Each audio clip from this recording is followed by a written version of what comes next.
할렐루야. 오늘은 2월 13일 금요일입니다. 오늘도 말씀을 하루 시작하는 신득교회 모든 성도님들께 하나님의 은혜와 평강이 가득하길 소망합니다. 오늘 우리에게 주신 하나님 말씀은 요한복음 5장 5에서 7절까지 말씀입니다. 제가 봉독하겠습니다. 거기 38해 된 병자가 있더라.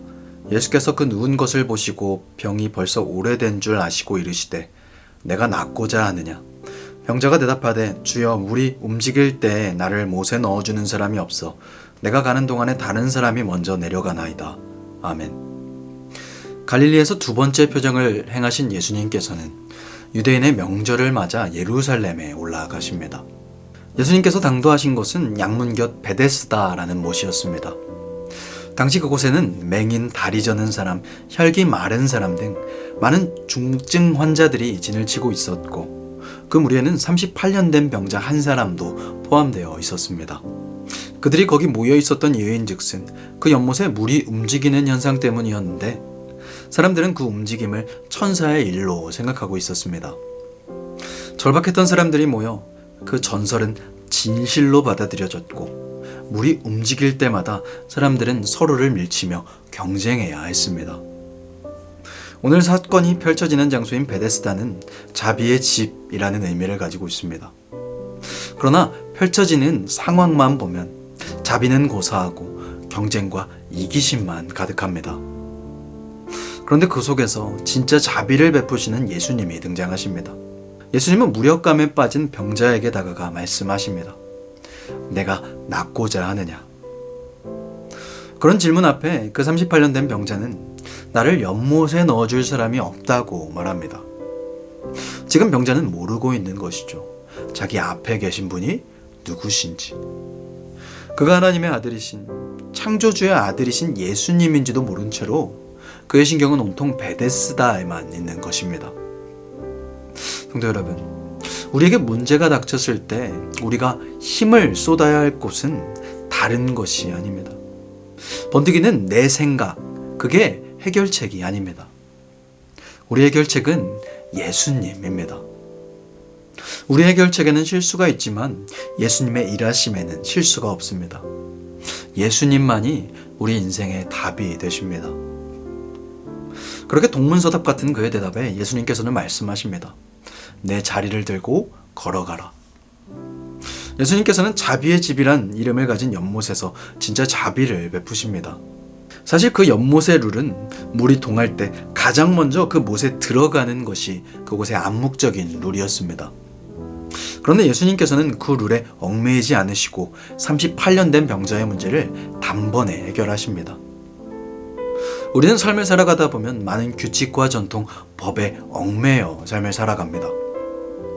그곳에서 벗어나면 마치 죽을 것처럼 그 규칙들을 무조건 지키려고 합니다. 그러나 오늘 예수님께서는 오래도록 고통받은 그 38년 된 병자의 마음을 먼저 보셨습니다. 이제는 희망도 어떤 싹도 사라져버린 그 마음을 먼저 보신 것이죠. 규칙이 중요하지 않다는 게 아닙니다. 룰이란 무척 중요하죠. 법이란 너무나 중요합니다. 우리는 자유와 권리를 보호하는 원리로서 법을 사용합니다. 그러나 때론 그 법이 누군가에게 또 다른 상처와 아픔을 줄 수도 있다는 말입니다. 우리의 삶에도 수많은 룰이 존재합니다. 학교에서, 그리고 직장에서, 가정에서의 암묵적인 룰이 있습니다. 물론 그 룰이 악의적으로 어겨졌을 땐 적합한 대가를 치러야 합니다. 그러나 그리스도인이라면 그 룰보다 먼저 고통당하는 사람의 아픔을 볼 수 있는 눈이 필요합니다. 왜냐하면 언제나 예수님께서는 규칙보다 사람이 먼저셨기 때문입니다. 그렇게 한 사람을 절망에서 희망으로 바꾸신 예수님께서는 유유히 그 붐비는 틈을 빠져나가십니다. 성도 여러분, 예수님께서 하신 일은 칭찬받아 마땅한 일 아닙니까? 영광받아 마땅한 일 아닌가요? 그런데 오늘 유대인들은 다른 것에 집중합니다. 본질적이지 않은 것에 집중하는 것이죠. 그 병이 나은 사람에게 그들은 말합니다. 안식일에 내가 자리를 들고 가는 것이 옳은 일이냐고. 그리고 또 묻습니다. 너를 이렇게 만든 사람은 어떤 사람이냐고. 찬송과 영광을 받아야 할 예수님의 일하심을 이 유대 사람들은 그저 무법자로 봅니다. 그들에게 있어 이 일은 법을 어긴 행위일 뿐 절망을 희망으로 바꿨다거나 죽음에서 생명을 준 일로 생각하지 않습니다. 왜냐하면 그들은 규정에만 갇혀있기 때문에. 아까 얘기했듯 우리의 삶에는 수많은 규정들이 존재합니다. 그리고 사회적인 규정들도 존재하죠. 학생은 학교를 가야 하고, 청년은 결혼을 해야 하고, 장년은 일을 해야 합니다. 그것이 사회에 유익하기 때문입니다. 그러나 이러한 잣대는 한 개개인의 상황을 면밀히 살펴보지 못하게 만듭니다. 오히려 사랑을 시키는 사회의 흐름인 겁니다. 예수님께서는 분명히 무엇이 더 중요한지 알았고 무엇이 더 필요한지 알았습니다. 우리에게 필요한 것은 이것입니다. 사회적인 잣대, 시선이 아니라 고통당하는 사람과 그 마음을 볼 줄 아는 눈입니다. 그러한 시선들이 많아질 때, 이 땅에 그러한 작은 예수들이 많아질 때 세상은 더욱 하나님 나라의 가치를 알아보고 복음을 받아들이게 될 줄 믿습니다. 간절히 바라기는 눈에 얽매이는 것이 아닌 마음을 볼 줄 아는 저와 성도님들이 되시길 바랍니다. 그리함으로 이 땅에서 하나님 나라를 맛볼 수 있게 하는 예수님의 제자들이 다 되시길 간절히 소망합니다. 주님이 가르쳐주신 기도를 마치겠습니다.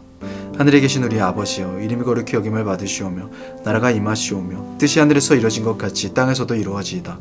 오늘 우리에게 일용할 양식을 주시옵고 우리가 우리에게 죄 지은 자를 사하여 준 것 같이 우리 죄를 사하여 주시옵고 우리를 시험에 들게 하지 마시옵고 다만 악에서 구하시옵소서. 나라와 권세와 영광이 아버지께 영원히 있사옵나이다. 아멘.